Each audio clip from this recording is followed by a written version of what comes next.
오늘 여러분들과 함께 읽은 말씀은 우리가 너무나도 잘 아는 그런 말씀이죠. 예수님께서 제자들의 발을 씻기신 그러한 기사입니다. 예수님은 이제 이 최후의 만찬 이후에 하나님께서 계획하신 그 구속의 사건을 이루고 성취하시기 위해서 고난의 길로 나아가십니다. 주님께서 십자가를 지시기 전날 밤이었기 때문에 한편으로 보면 주님의 마음이 무거울 수밖에 없고, 또 그런 주님의 마음을 아는지 모르는지 제자들은 예수님과의 만찬 자리에서 네가 높다 내가 높다 이 싸움질을 하고 있습니다. 참 어른들 앞에서, 특히 어른들과 함께 식사하는 그 밥상머리 앞에서 싸우는 일들이 그 어른들의 마음을 얼마만큼 아프게 하는지 잘 알고 있지 않습니까? 아마 우리 한국 드라마를 주님이 보셨다면 식탁을 뒤엎고 싶으셨을지도 모르겠어요. 어찌되었거나 그런 상황 가운데에서 예수님께서 전혀 생각지 않았던 한 가지 일을 하십니다. 오늘 우리가 1절부터 읽었으면 좀 더 잘 알 수 있었을 텐데요. 4절 말씀을 보면 저녁 잡수시던 자리에서 일어나 겉옷을 벗고 수건을 가져다가 허리에 두르시고 이에 대하여 물을 떠서 제자들의 발을 씻으시고 그 두르신 수건으로 닦기를 시작하여. 흔히 세족식이라고 이야기를 하는데, 우리가 어떤 행사나 혹은 어떤 퍼포먼스를 할 때 이런 세족식을 하지 않습니까? 그 모양 그대로입니다. 대하에 물을 떠다가 제자들의 발을 씻기시고 그리고 수건으로 닦으시고 하는 이러한 일들을 행하신 것입니다. 주님께서 이 일을 행하신 데는 목적이 있었죠. 내가 너희를 이렇게 섬긴 것처럼 너희도 섬기는 것이 마땅하다라고 이야기하십니다. 15절 내가 너희에게 행한 것 같이 너희도 행하게 하려 하여 본을 보였노라 라고 말씀하십니다. 자, 여기에서 한 가지 좀 생각해 봐야 됩니다. 예수님이 본을 보이신 거구나. 어떤 일에 대해서 흉내를 내신 것이구나, 이렇게 착각해서는 안 됩니다. 우리가 그렇게 생각할까 봐 사실은 13장 1절에 예수님의 마음을 아주 자세하게 담아놓고 있습니다. 6월절 전에 예수께서 자기가 세상을 떠나 아버지께로 돌아가실 때가 이른 줄 아시고 세상에 있는 자기 사람들을 사랑하시되 끝까지 사랑하시니라. 예수님께서 제자들, 자기를 파는 제자가 있고 서로 다투는 제자가 있고, 저는 절대로 주님 제 발을 씻지 못하실 겁니다 라고 버팅기는 제자가 있고, 그럼에도 불구하고 그 모든 제자들을 사랑하셨다는 것, 어느 만큼 끝까지 사랑하셨다고 기록하고 있습니다. 예수님께서 하신 이 본을 받으라, 너희도 이렇게 했으면 좋겠다라고 하신 이 행동이 단순하게 어떤 행위 혹은 퍼포먼스만은 아니었다는 것을 이야기하고 있는 거예요. 예수님은 이 일을 비록 본이 되게끔 그들에게 보이신 일이긴 하지만, 그러나 그분의 진심은 그 제자들을 사랑함에 있었다라는 사실을 우리가 알 수 있습니다. 오늘 우리가 13장을 봤는데요. 13장 같은 장 31절부터에는 예수님께서 제자들에게 새로운 계명을 수여하시는 그러한 장면이 기록되어 있습니다. 그래서 34절 말씀을 보면 새 계명을 너희에게 주노니 서로 사랑하라. 내가 너희를 사랑한 것 같이 너희도 서로 사랑하라. 너희가 서로 사랑하면 이로써 모든 사람이 너희가 내 제자인 줄 알리라 라고 말씀하십니다. 예수님께서 마지막 제자들에게 십자가에 돌아가시기 전에 해주고 싶었던 이야기가 바로 서로 사랑해라 라는 이런 이야기였어요. 참 우리 사람들은 이 지혜가 없어요. 무엇인가를 이야기할 때에 정확하게 무엇이라고 이야기를 하지 않으면 그러면 잘 이해를 하지 못해요. 아마 예수님의 제자도 그렇지 않았겠는가. 예수님께서 제자들에게 야, 서로 사랑해 라고 말했을 때에 그 사랑이 도대체 뭘 말하는 것인지에 대해서 아마 감 잡을 수 없었을 것입니다. 그런데 오늘 상황은 다릅니다. 주님께서 야, 서로 사랑해야 돼. 내가 새 계명을 너에게 주는데 서로 사랑해. 내가 너희를 사랑한 것처럼 사랑해야 돼. 라고 이 새로운 계명을 주셨을 때에 제자들은 방금 전에 있었던 한 사건을 떠올릴 수밖에 없게 되는 거예요. 무슨 일이 있었죠? 제자들의 발을 씻기는 거 말입니다. 그런 점에서 볼 때에 우리가 어떻게 사랑해야 되는가에 대한 본을 보이셨다고 해도 결코 틀리지 않을 것입니다. 참 이야기의 스토리 그리고 배치가 정말 요한 사도의 배치가 정말 기가 막히지 않습니까? 예수님께서 제자들을 끝까지 사랑하셨다. 그 사랑하신 예수님께서 제자들의 발을 씻기면서 그들에게 섬김을 보여주셨다. 그리고 그 일에 대해서 너희도 나를 본받는 자가 되어라 라고 말씀하시고 마지막 가장 중요한 새로운 계명을 주신데 너희 서로 사랑해야 된다라고 말씀하고 계신 거예요. 사랑이라는 두 주제 아래 섬김이 담겨 있는 것을 보게 됩니다. 우리가 흔히 생각할 때에 예수님 사랑합니다.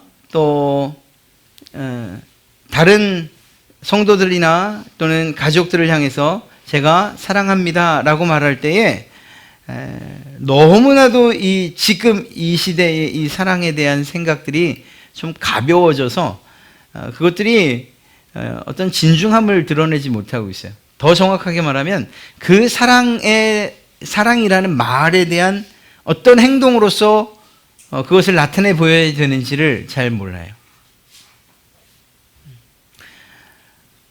그저 연인들 사이의 사랑 혹은 사랑하는 사람들 사이의 그러한 스킨십이나 그 이상의 사랑 이 정도로만 생각을 혹시 하고 있지 않은가 하는 거죠.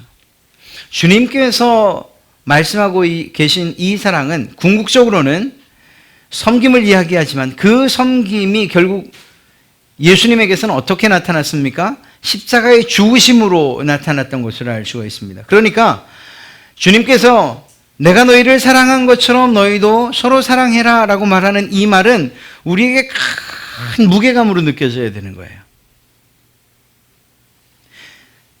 1차적으로는 이런 섬김, 무릎을 꿇고 발을 닦는 일, 이것이 있어야 되기 때문인 것입니다. 세상의 가치관이나 통념, 관습으로 본다면 누가 누구의 발을 씻깁니까? 낮은 자가 높은 자의 발을 씻기는 것이 맞아요. 그리고 이 당시에 이 지역에서의 이 발 씻기는 일은 노예가 하는 일이었다고 합니다. 워낙에 먼지가 많은 동네이다 보니까 손님이 오면 첫 번째 하는 일이 그의 발을 씻기는 일이었고 그 일은 노예가 담당하는 일이었던 거죠. 그렇게 본다면 예수님께서 사랑하는 제자들과 식사를 하다가 무릎을 꿇고 제자들의 발을 씻겼다는 것은 그만큼의 자리로 낮아졌다는 것을 의미하는 것 아니겠습니까? 이 순간만큼을. 예수님께서 말씀하시는 이 섬김은 세상의 통념과는 반대되는 것이라는 것. 세상이 말하는 가치관과 그리고 기준과 전혀 다른 그러한 기준을 가지고 있다는 것을 오늘 이야기해 주고 있는 거예요.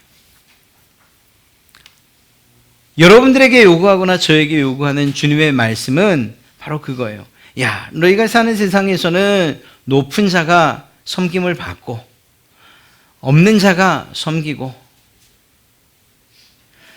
이렇게 모든 사람이 가지고 있는 그러한 섬김의 구도가 동일하지만 세상에서는 동일하지만 그러나 그것들을 뒤집을 수 있는 그러한 용기가 우리에게 필요하다는 것을 말씀하고 계신 것입니다. 주님께서 제자들 앞에 무릎을 꿇으실 때의 그 용기처럼. 그럼 그 용기가 어디서 나오냐? 결국은 1절에서 말하고 34절에서 말하는 것처럼 사랑으로부터 기인된다는 사실을 알 수가 있는 것입니다.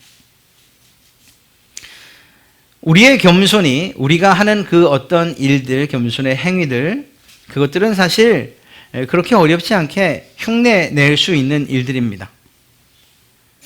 앞서 말씀드렸던 것처럼 수련회나 혹은 어떤 단체나 혹은 공동체, 영성 훈련하는 곳 이런 데 가보면 실제로 발을 닦아줘요. 그리고 그것이 다 거짓이다라고 말하지는 못할 거예요. 그러나 정말로 그 발을 닦는 그 일이 사랑으로부터 시작되지 않은 겸손이라고 한다면 그렇다면 그 겸손의 의미가 없다고 주님은 말씀하고 계신 것입니다. 흉내는 낼 수 있고 따라할 수는 있다는 거죠. 그러나 그 마음까지 따라하는 데는 실패할 수밖에 없다는 거예요. 여러분 곁에 있는 사람들 또 그 성도들을 향해서 우리가 예수님이 무릎을 꿇으신 것만큼 낮아져서 섬기는 일들을 할 수가 있을 거예요. 그러나 그런 일들이 누군가에게 보이기 위해서 아니면 어떤 나 자신을 조금이라도 드러내고자 하는 마음으로 행한다면 그것은 결코 주님께서 지금 말씀하고 계신 그러한 섬김, 그것은 아니라는 것을 이야기하는 거죠. 오늘 저희 재직회를 했습니다. 제가 농담 삼아 여러분들에게 정말 저희 재직회 너무 잘 끝난 것 같아요 라고 말했죠. 모든 교회가 다 그렇지는 않습니다만 그러나 참 안타깝게도 이 재직회 때 참 많이 다투는 일들이 일어나요. 어떤 교회는 재직회 전에 성찬식을 하기도 합니다. 예배는 당연히 하지요. 여러분 보십시오. 예배를 했어요. 그리고 그 예배를 통해서 성찬식이 뭐죠? 오늘 예수님께서 하신 바로 그 일이에요. 떡과 잔을 떼는 일이에요. 서로가 하나라는 이야기이고 그리고 신비로운 연합 안에 들어갔다는 그러한 표식이기도 해요. 그 일을 했어요. 그 일을 하고 그리고 재직회를 들어가서 만약 그 안에서 다툼이 일어나고 정말 멱살을 잡고 하는 일이 일어난다면 이 앞에 했던 일들이 도대체 어떤 의미가 있냐는 거예요. 무엇인가 하나는 거짓 아닙니까? 거짓. 그걸 이야기하는 거예요. 오늘 성만찬 그 기원이라고 할 수 있는 마지막 최후의 만찬 이후에 예수님이 발을 닦으셨어요. 예수님이 그 발을 닦기 이전에 제자들이 무엇을 했다고요? 서로 다퉜던 겁니다. 서로 다퉜던 거예요. 누가 높으냐, 누가 내가 너보다 높다, 누가. 주님과 함께하는 그 만찬 자리에서 내가 높다고 이야기하는 이것이 사실은 다른 사람들, 그 사람에게 볼 때는 내가 그저 높다라고 말하는 거지만 또 다른 사람 입장에서 보면 당신은 나보다 낮습니다. 나를 밟고 올라섰군요. 라고 말하는 것과 동일한 이야기 아니겠냐는 거죠. 그러니까 사실 여기서는 이 싸움의 끝이 있을 수 없는 이야기들이 성만찬 가운데서 나왔던 것입니다. 서로 하나 되어지고 연합되어지고 서로 섬기고 사랑하자고 하는 그런 이 만찬의 예식을 하고 있는데 그 가운데에서 오히려 서로 물고 뜯는 일들이 일어났던 것이요. 주님께서 그들에게 정말 강력한 카운터 펀치 하나를 날리고 싶으셨나 봅니다. 그리고 그 행위를 무릎을 꿇고 제자들의 발을 닦이는 걸로 하셨다는 겁니다. 앞서 말씀드렸던 것처럼 예수님은 제자들에 대한 정말 끊임없는 끝까지 사랑하심을 가지고 계셨어요. 그리고 그 사랑은 겸손함으로 실제적으로 우리의 삶 가운데서 드러나야 된다고 말씀하셨고 그리고 마지막으로 예수님께서 말씀하신 대로 내가 너희를 사랑한 것처럼 너희도 서로 사랑하는 말로 종결되어지는 것을 보게 됩니다.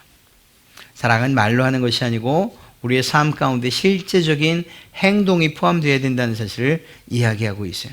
예수님께서 그러면 무릎을 꿇고 발을 닦이는 일 이 정도로 끝마치셨는가? 그렇지 않은 걸 알고 있죠. 네, 말씀드렸던 것처럼 예수님은 그 이후에 골고다로 가셨고 그리고 십자가에 죽으셨어요. 이 십자가에서의 죽으심은 무릎을 꿇고 발을 씻기는 이 일보다 더 심각하게 낮아진 일이라고 할 수 있습니다. 예수님의 그 상태, 예수님께서 낮아지심, 예수님의 높아지심을 이야기할 때에 가장 낮아지심이 바로 이 십자가에서 죽으심이에요. 예수님 그리스도의 비하를 이야기할 때. 물론 이 죽음에서 부활하심으로 다시 승귀 높아지셨습니다만, 그러나 이 십자가에서 죽으신 만큼 예수님이 가장 낮아지신 그러한 일이 없지요. 그렇게 본다면 예수님께서 지금 무릎을 꿇고 제자들 앞에서 낮아지신 것보다 더 낮아지셨다는 사실을 알 수가 있습니다. 그리고 주님께서 말씀하신 대로 하면 내가 너희를 사랑한 것 같이 너희도 서로 사랑하라. 공통적으로 나오는 이야기를 하면 바로 서로 섬기고 서로 사랑하는 거예요. 내가 너희에게 행한 것 같이 너희도 행하게 하려 본을 보였다. 그리고 서로 사랑하라. 이러한 섬김과 사랑이 일방적일 수 없다는 사실을 이야기하고 있는 것입니다. 그러니까 한편에서만 주어지는 것, 물론 사랑이라고 말할 수 있습니다만 그 사랑의 완성은 서로 상호가 돼요. 예를 들어서 어떤 두 사람이 다퉜어요. 이렇게 서로 다퉜어요. A라는 사람도 아유 내가 참지, 이쪽에서도 내가 참지 라고 하면 싸움은 끝날지 몰라요. 그러나 그 관계가 회복되진 않아요. 오히려 두 사람이 내가 잘못했습니다 라고 서로 낮아지는 이 일이 상대방을 향해서 있을 때 비로소 관계는 회복되어지는 거예요. 그런 점에서 볼 때 겸손과 사랑은 그저 나 한 사람이 다짐하고 속으로 생각한다고 해서 되는 일이 아니고 상대방을 향해서 해야 된다는 일을, 상대방을 향해서 해야 되는 일임을 우리에게 일러주고 있는 것입니다. 마치 주님께서 제자들의 발을 씻기셨던 것처럼 주님께서 여러분과 저를 위해서 십자가에 못 박혀 죽으셨던 것처럼 말입니다. 이러한 상호간에, 그리고 또 우리는 그분의 사랑을 본받아서 또 다른 이들에게 그렇게 사랑을 행하는 일들이 있을 때 오늘 주님께서 우리에게 말씀하신 명령들이 실제적으로 이행되어진다라고 이야기할 수 있는 것입니다. 그런 점에서 섬김은 우리에게 있어 사랑일 수밖에 없는 것입니다. 섬김은 무릎을 꿇고 해야 하는 바로 그 일입니다. 그러니까 높은 자리에서, 그리고 내가 있는 위치에서 섬긴다는 것은 사실은 위선과 가식일 수밖에 없는 거예요. 예수님께서 허리를 꼿꼿이 펴신 채 야, 너 발 좀 내 높이까지 좀 들어봐라 라고 이야기하셨다면 그것을 진정한 섬김이라고 이야기할 수는 없을 겁니다. 주님께서 무릎을 꿇고 낮아지셨다는 것, 우리의 섬김이 우리의 기준과 우리의 생각에 맞춰서 상대방이 섬김을 받을 만한 위치까지 올라오길 기다린다거나 혹은 그것을 요청한다는 것, 그것은 진정한 섬김이요 사랑이라고 말할 수 없다라는 것입니다. 예수님께서 자리에 일어나서 겉옷을 벗고 수건을 가져다가 허리에 두르시고 대야에 물을 담아 제자들 앞에 무릎을 꿇는 일, 이 일이 우리가 본받아야 할 그러한 일이라는 것입니다. 사랑하는 성도 여러분, 서로 무릎을 꿇는 것, 그것이 교회 안에서의 성도들, 그들의 본질적인 삶이 되어야 하지 않겠습니까? 서로 꿇는 거예요. 어린아이와 어른, 아니요, 남자와 여자, 그것도 상관없습니다. 성별이나 연령이나 혹은 지위나 혹은 학벌의 차이나 이런 세상적인 기준과 관점과 상관없이 그가 누구이든지 간에 그에게 무릎을 꿇을 수 있는 이 일이 바로 실제적으로는 사랑의 본질이고 교회 안에서 일어나야 되는 성도들의 삶이라는 것을 이야기하고 있는 것입니다. 어린아이들에게 정말 진심 어린 사랑과 그들을 섬기는 일들이 있어야 되고요.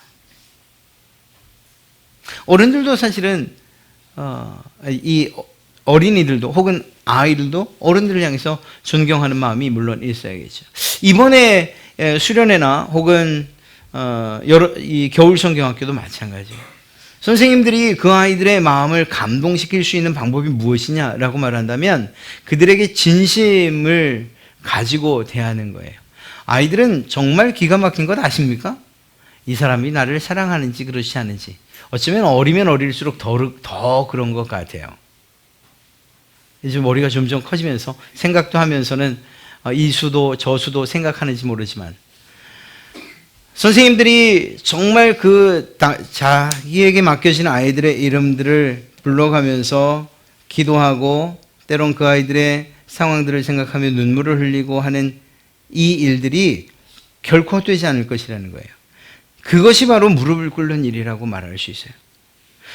만약에 여러분들이 정말 뜬금없이 여러분들이 가리키는 아이들을 향해서 야, 잘 왔다라고 무릎을 꿇고서 그들을 맞이한다면 어쩌면 어리둥절해야 할지도 모르겠어요. 그러나 그 일들이 진심 어린 일이고 또 기도로 준비한 일들이라면 여러분들의 그 사랑의 마음이 반드시 전해질 것이라고 저는 확신합니다. 그리고 그렇게 사랑을 받은 아이들은 결국 또 다른 사람들을 사랑하게 되는 거예요. 가정에서도 마찬가지 아니겠습니까? 가장 사랑한다고 하는 이들끼리 실제적으로 무릎을 상호간에 꿇을 수 있다면, 그렇다면 그 안에서의 정말 그 안에서 큰 문제가 정말 발생할 수 있겠는가? 이게 더 궁금해질 것입니다. 서로 무릎을 꿇고 섬기고 그리고 그렇게 사랑을 표현한다면 그 안에서의 아픔이나 상처 이런 것들이 사실 떠나가는 일 아니겠습니까? 가정이 천국과 같다는 이야기가 그저 말뿐이 아니라 실제적인 우리의 삶이 되지 않겠습니까? 교회 안에서 성도와 성도를 향해서 무릎을 꿇는 일들, 그리고 서로 상호 간에 존경과 존중을 표하고 그리고 당신이 나보다 낫습니다 라고 이렇게 이야기를 할 수 있다면, 그렇다면 그것이야말로 서로에게 상처를 입히는 일이 아니라 오히려 그 상처를 보듬고 감싸는 일이 되지 않겠습니까? 교회가 세상을 향해서 그런 일들을 한다면 세상에서 아픔과 고통을 당하는 모든 이들이 위로받고 또 고침받는 이러한 일들이 일어나지 않겠냐는 거예요. 예수님께서 보여주신 이 겸손과 무릎을 꿇고 섬기는 이 일, 실제로 쉬운 일이 아닌 것 여러분 잘 아시지 않습니까? 우리가 누군가에게 무릎을 꿇는다는 것, 이건 정말 때로는 치욕스러운 일이고 수치스러운 일이에요. 더군다나 내가 무릎을 꿇을 수 없는 그런 위치에 있다라고 생각할 때 이 일은 더 힘든 일들이에요. 그러나 그렇게 할 때에, 그래서 그분들의 눈높이에 또 그리고 그분들의 눈을 바라보며 우리의 사랑을 전달할 때에 진심이 전해지는 줄로 믿습니다. 주님께서 그리하셨던 것처럼 말입니다. 아니, 이런 것들이 마케팅으로도 사용되는 세상에서 정말 예수님을 향해서 예수님께서 말씀하신 그 말씀을 순종하는 일이 우리에게 그렇게 어렵다면, 그렇다면 정말 기도해야 될 일 아니겠습니까? 사랑하는 성도 여러분, 오늘 우리들의 마음 가운데 내가 무릎을 꿇어야 될 사람들의 이름을 한번 떠올려 보셔야 됩니다. 어쩌면 내 자존심이 허락하지 않는 사람들의 이름이 떠오를지도 모르겠어요.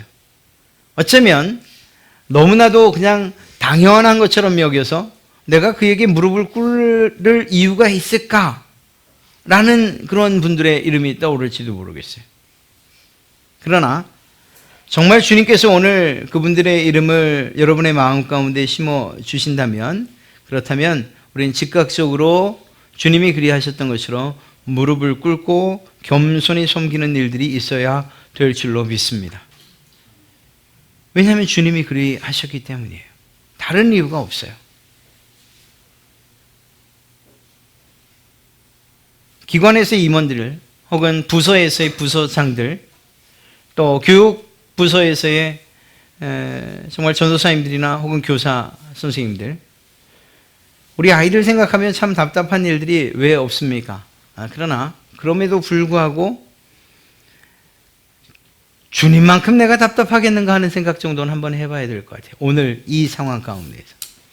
야, 내가 지금 죽는다고 내가 몇 번을 이야기했는데 오늘이 마지막이라는 사실을 이렇게까지 암시하고 있는데 그 자리에서 싸우고 있으니까 말이에요. 그 자리엔 또 누가 있었냐고요? 당신을 팔 제자가 같이 앉아 있었지 않습니까? 그럼에도 불구하고 그들의 발을 씻기시는 그러한 주님. 결국 우리가 예수님의 뒤를 따라간다, 예수님 제자의 삶을 산다고 하는 것, 그것은 그냥 말로만 되는 일은 아니고요. 또 생각으로만 되는 일은 아니고요. 학습만으로 되는 일은 아니에요. 오히려 이런 것들이 조금 부족해도 우리의 삶으로 예수님의 뒤를 따라갈 수 있다면 그것이 하나님께서 또 주님께서 진정으로 원하시는 일이라 생각합니다. 한 가지만 말씀드리고 마칠게요. 섬기는 자에 대해서 주님이 분명하게 말씀을 하십니다. 남을 섬기는 일, 그리고 내가 낮아지고 때론 비참해지는 이러한 일들이 결국은 그 무릎을 꿇는 자들에게 복이 된다라는 사실들을 꼭 기억하셔야 됩니다. 주님께서 말씀하셨기 때문입니다. 가난한 자를 불쌍히 여기는 것, 그것은 여호와께 꾸이는 것이니 그 선행을 주께서 갚아 주시리라라고 성경은 말하고 있습니다. 너희가 너희를 사랑하는 자를 사랑하면 무슨 상이 있으리요? 세리도 이같이 하니. 즉 다시 말해서 사랑할 수 없는 자들을 사랑하는 자들에게 하나님께서 상을 주시겠다고 이야기하는 것으로 우리는 이해할 수 있습니다. 주님의 말씀에 순종해서 행했던 모든 의인들, 그들에 대해서 자기 아버지 나라에서 해와 같이 될 것이라고 또한 말씀하고 계십니다. 오늘 우리의 섬김이나 그리고 그 섬김을 보듬은 사랑을 우리가 행할 때에 우리에게 아무런 일도 없을 거라고, 오히려 그것이 내게 손해나는 일이라고 생각하지 마십시오. 만약 주님께서 당신의 섬김과 그리고 그 죽으심에 대해서 이건 정말 내가 손해보는 일이야 라고 생각했더라면 그 일들을 감당하실 수 없었을 것입니다. 놀랍게도 그분의 희생으로 말미암아 세상에 많은 선택받은 자들이 구원을 받게 됐다는 사실, 그리고 그 길을 주와 동행하여 걸어갈 수 있게 됐다는 사실, 그것이 주님에게 큰 기쁨이 되었던 것처럼 여러분들이 희생하고 여러분들이 섬긴 그 사람들이 주님과 동행하고 그리고 정말 주님께서 맺어주신 그 이 가족이라는 가족 공동체, 우리 교회 안에서 서로 잘 되어지는 일들을 볼 때에 그것이 여러분들에게 가장 큰 기쁨이 될 것이고, 그 기쁨이야말로 세상에 돈으로 주고 살 수 없는 여러분이 가장 크게 느낄 만한 복이 될 줄로 믿습니다. 교회에서 예수님처럼 섬기려고 하면 사실은 세상의 모든 자랑들이나 우리가 가지고 있는 이러한 자랑할 만한 것들을 다 벗어버려야 됩니다. 예수님처럼 무릎을 꿇고 섬기는 일은 그때서야 가능한 것입니다. 내 것을 내려놓을 때 말입니다. 예수님께서 그 길을 가시고 그리고 최종적으로 십자가에서 죽으시고 희생하시고 나서 그것으로 끝이 아니었다는 것을 우리는 꼭 기억해야 돼요.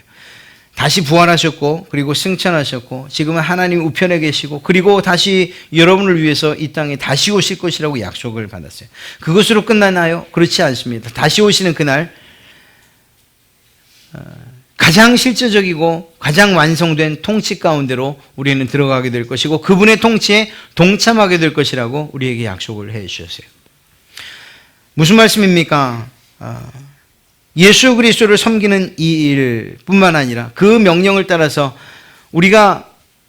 우리보다 더 못한 이들을 섬기고 그리고 낮은 이들을 존중하고 그들을 위해서 희생하고 하는 이 일들은 결국은 예수 그리스도와 함께 영광의 길에 서게 되는 것이며 가장 복된 길이라고 오늘 우리에게 말씀해 주고 계시다는 거예요. 세상 가운데에서도 무엇인가 은혜를 입으면 그 은혜를 어디선가 누군가를 통해서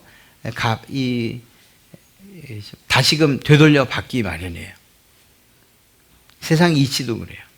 성경에서 여러분들의 수고와 그리고 여러분들의 그 낮아짐과 겸손과 희생에 대해서 주님께서 내가 날 따라하라고 했으니까 잘 따라했다 정도로 끝날 것이라고는 생각하지 않습니다. 주님께서 우리가 스스로 낮아질 때 우리를 높이시는 일들이 일어나게 될 거예요. 우리가 스스로 높아지려고 할 때에 그 높임은 한계가 있고 결국 언제가 되면 끝없는 이 추락을 맛보게 될지도 몰라요. 그러나 주님께서 여러분들을 높이신다면 결코 여러분들을 끌어내릴 자가 없을 줄로 믿습니다. 서로 섬기는 이 일, 이것이 얼마나 감사한 일인지요. 사실 우리 갈릴리 교회 성도 여러분들을 생각할 때 이 말씀이 과연 의미가 있을까 싶을 정도로 잘 섬기시고 또 서로 섬기시고 그 섬김을 통해서 그리스도의 사랑을 상호간에 존중하며 표현하고 계신 것을 제가 잘 압니다. 그러나 달리는 말에 또 채찍질한다고 여러분들이 잘 하고 계시지만 더 잘하시고 그래서 더 큰 하나님의 기쁨이 되시길 그런 바람으로 오늘 이러한 말씀을 드렸어요. 여러분, 섬김은 그저 말로만 그리고 어떤 한 번의 행위로만 이루어지는 것이 아니고요. 예수님께서 그리하셨던 것처럼 끝까지 사랑하는 자가 그의 삶 가운데서 날마다 나타나는 것이 섬김이어야 하고, 그리고 최종적으로 예수 그리스도를 사랑하겠습니다, 또 내가 예수님의 명령을 따라서 이웃들을 사랑하겠습니다 라고 하는 사람에게서 맺어져야 될 열매가 역시 섬김이라는 것을 오늘 말씀을 통해서 알았습니다. 여러분의 삶 가운데 이러한 섬김의 열매가 여러분들이 누군가를 사랑한다, 예수님을 사랑한다고 하는 것이 섬김이라는 열매로 여러분의 삶 가운데 주렁주렁 맺히는 그러한 풍성한 삶이 되시기를 주님의 이름으로 축복합니다.